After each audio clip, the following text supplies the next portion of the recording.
Amigos, passando não para realizar uma live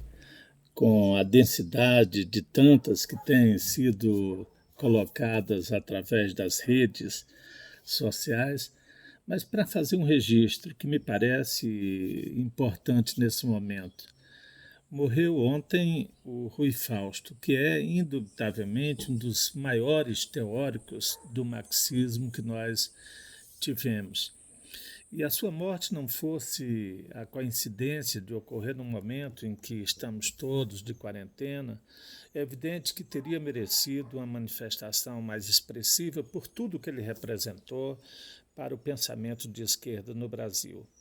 O Fausto não teve uma obra,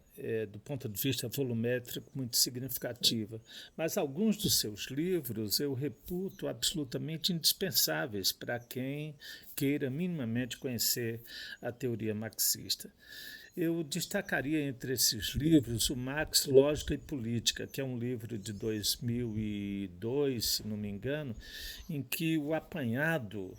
filosófico marxista que o Fausto leva a efeito me parece um dos mais arejados no seio, no âmbito de toda a produção acadêmica marxista brasileira. E quando eu uso esse adjetivo arejado, eu sei que isso causará a alguns estudiosos de esquerda um certo mal-estar. Mas eu me refiro pelo fato de ser Rui Fausto aquele filósofo marxista brasileiro que mais pensou o socialismo, levando em consideração as possibilidades de fortalecimento da democracia. E, nesse sentido, eu até pontuo dois livros que causaram para os partidos de esquerda, a exemplo do Partido dos Trabalhadores, um certo desconforto, que é A Esquerda Difícil, um livro de 2002 também, e, sobretudo, um dos seus últimos livros, que é Caminhos da Esquerda, onde ele aponta as fragilidades dos movimentos partidários de esquerda no Brasil, no conjunto das contradições enormes que esse modelo econômico impõe, sobretudo, aos brasileiros menos favorecidos. E o Ciclo do Totalitarismo, que me parece o último livro do Fausto, se não me falha a memória, que é um livro que foi editado pela Perspectiva. E eu recomendo esse livro porque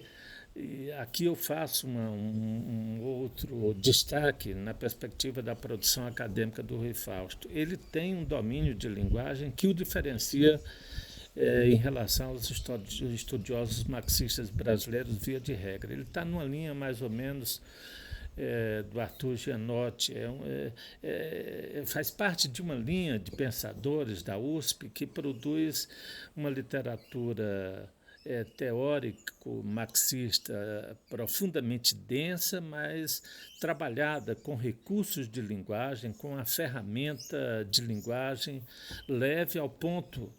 E essa talvez fosse a pretensão essencial dele, do Rui Fausto, de tornar acessível o que há de mais essencial no pensamento marxista para os leitores não especializados. De forma que eu lamento muito a morte do Rui Fausto e quero deixar esse registro de pesar, que é também um chamamento para que nós, os estudiosos, os militantes de esquerda, possamos lançar mão da produção acadêmica que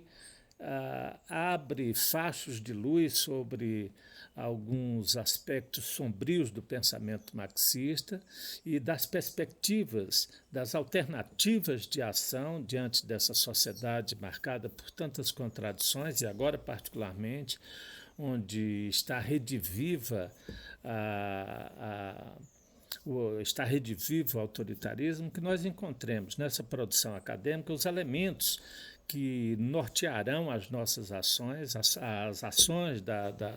das organizações de esquerda do Brasil, no sentido da transformação efetiva dessa sociedade pontuada por tantas injustiças e tantas contradições. Contradições e injustiças que se fizeram agora muito mais perceptíveis por força de um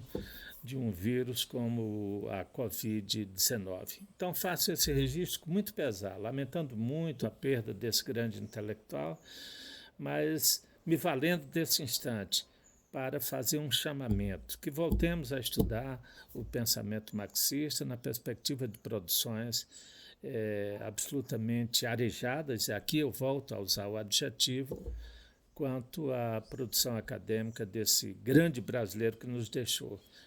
Curiosamente, o Rui Fausto morava em Paris há algo em torno de 30 anos. Mas para que se tenha a ideia da leveza do pensamento crítico desse grande estudioso brasileiro, Fausto tinha entre os seus hobbies,